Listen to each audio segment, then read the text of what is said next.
जय हिंद साथियों, स्वागत है आपका आपके ही यूट्यूब चैनल अमृता क्लासेस में। हम लोग हिंदी पढ़ रहे थे और हिंदी में हम लोग पढ़ रहे थे क्रिया की कुछ चीज़ें हम लोगों ने पढ़ लिया था। आज आगे की चीज़ें पढ़ेंगे। देखिए, क्रिया में हम लोगों ने कल पढ़ा था यौगिक क्रिया। यौगिक क्रिया का एक भेद हमने पढ़ा था संयुक्त क्रिया। कल संयुक्त क्रिया के बारे में बहुत ज़्यादा चीज़ें हमने नहीं बताई थी। आज संयुक्त क्रिया के बारे में पढ़ेंगे। संयुक्त क्रिया के भी कई भेद होते हैं, संयुक्त क्रिया भी कई प्रकार के होते हैं। तो जो सबसे पहला प्रकार है संयुक्त क्रिया के, वो है आरंभ बोधक। आरंभ बोधक का क्या मतलब हो जाएगा? जिससे क्रिया के आरंभ होने का बोध हो उसे क्या कहेंगे? आरंभ बोधक। आरंभ बोधक कैसे बनेगा? जैसे धातु है, मूल धातु में ने लगा देंगे और लगना जोड़ देंगे तो क्या बन जाएगा? आरंभ बोधक। जैसे एग्जाम्पल देखिए, वह पढ़ने लगा। पढ़ क्या है? धातु में हमने क्या जोड़ा?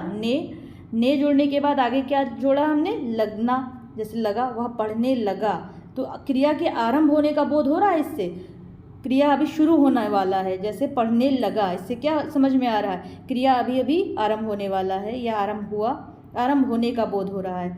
पानी बरसने लगा, तो इससे क्या समझ में आ रहा है कि क्रिया अभी जस्ट आरंभ हुआ है। तो यह है आरंभ बोधक। दूसरा जो संयुक्त क्रिया का भेद है वो है समाप्ति बोधक। समाप्ति बोधक क्या है? जिससे मुख्य क्रिया की पूर्णता या व्यापार की समाप्ति का बोध हो। जैसे किसी क्रिया से समाप्ति की बोध हो से हम क्या कहेंगे? समाप्ति बोधक। ये कैसे बनेगा? जब धातु में हम चुकना जोड़ देंगे तो क्या बन जाएगा? समाप्ति बोधक। जैसे एग्जाम्पल आप देखिए, वह खा चुका है मतलब पूर्णता हो गई है, वो खा चुका है, क्रिया पूर्ण हो चुका है, तो इसमें क्या लिखेंगे? समाप्ति बोधक। वह पढ़ चुका है, ये भी समाप्ति बोधक है। अगला है संयुक्त क्रिया का जो भेद है वो है निरंतरता या नित्यता बोधक। ये क्या है? किसी कार्य के अनवरत जारी रहने के भाव का बोध हो उसे हम क्या कहेंगे? निरंतरता या नित्यता बोधक। ये कैसे बनता है? मुख्य क्रिया में जाना या रहना, रही, रहा जोड़ देने पर क्या बन जाएगा? निरंतरता या नित्यता बोधक। जैसे देखिए, राम पढ़ता रहा, ये अनवरत जारी है, पढ़ता रहा, वो अभी भी जारी है क्रिया, तो ये क्या हो जाएगा? नित्यता बोधक। हवा चलती रही, पानी बरसता रहा, ये सब क्या है? निरंतरता, कंटिन्यूअस हो रहा है, तो अनवरत जारी रह रहा है, तो इससे क्या कहेंगे? नित्यता बोधक। ये है संयुक्त क्रिया का अगला भेद। जो अगला प्रकार है संयुक्त क्रिया के वो है अभ्यास बोधक। अभ्यास बोधक क्या है? जिससे क्रिया के करने के अभ्यास का बोध हो उसे हम क्या कहेंगे? अभ्यास बोधक। जैसे ये कैसे बनेगा? पहले ये देखिए, जो भूत कृदंत है उसमें हम करना जोड़ देंगे तो क्या बन जाएगा? अभ्यास बोधक। अभ्यास बोधक का एग्जाम्पल क्या होगा? तुम पढ़ा करते हो, अभ्यास का बोध हो रहा है, इससे क्रिया के करने का अभ्यास का बोध हो रहा है। तुम पढ़ा करते हो। वह लिखा करता है, वो अभ्यास कर रहा है, किसी अभ्यास का बोध हो रहा है, लिखा करता है, तो ये सब क्या हो जाएगा? अभ्यास बोधक। अगला जो है वो है इच्छा बोधक। इच्छा बोधक क्या है? क्रिया के करने की इच्छा का प्रकट होना क्या हो जाएगा? इच्छा बोधक। इसमें ये कैसे बनेगा?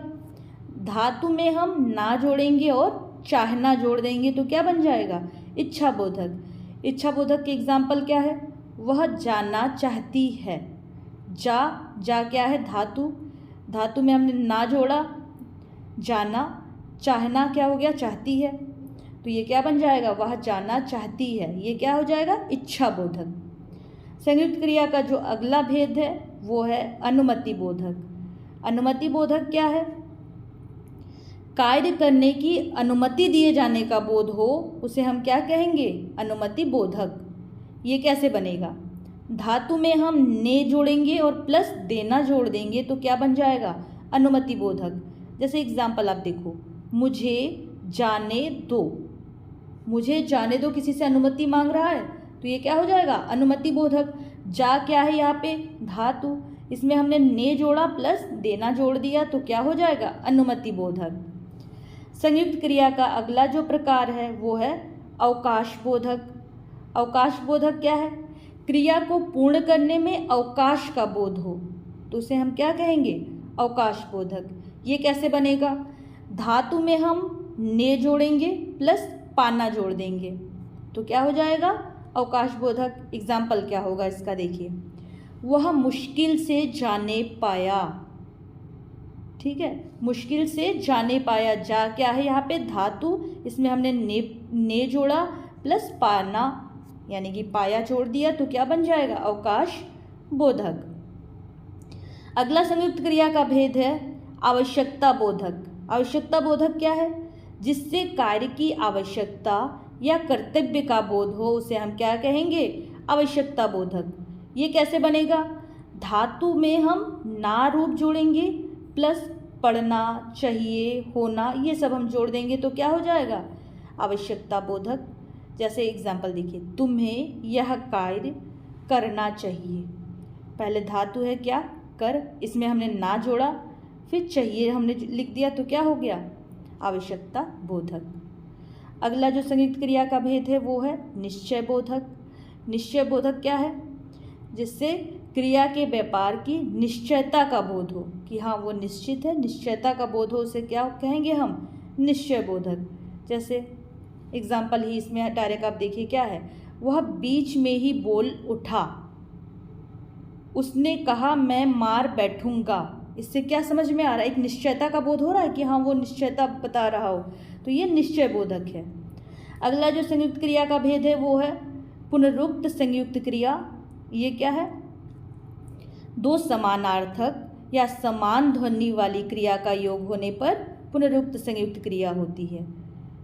जैसे देखिए यहाँ पे जो क्रिया है दो समान क्रियाएं आएगी, समान ध्वनि वाली क्रिया आएगी। जैसे आप एग्जाम्पल देखो, वह यहाँ प्रायः आया जाया करता है। आया और जाया ये समान ध्वनि है, समानार्थक ध्वनि वाली क्रिया है, दोनों ही क्रिया है, आना और जाना दोनों ही क्रिया है तो यहाँ पे क्या हो जाएगा? पुनरुक्त संयुक्त क्रिया।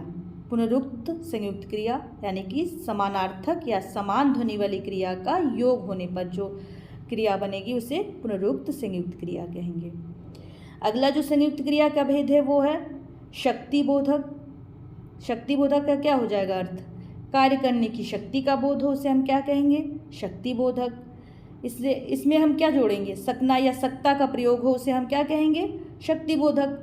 जैसे एग्जाम्पल आप देखो, मैं बोल सकता हूँ, एक शक्ति बोधक है, शक्ति का बोध हो रहा है, मैं बोल सकता हूँ, सकना या सकता का यहाँ पे प्रयोग करेंगे। इस तरह हमने देखा संयुक्त क्रिया के भेद। आज की क्लास में बस इतना ही, आगे हम लोग हिंदी के और भी चीज़ें पढ़ेंगे। आज के लिए बस इतना ही। Thank you. जय हिंद।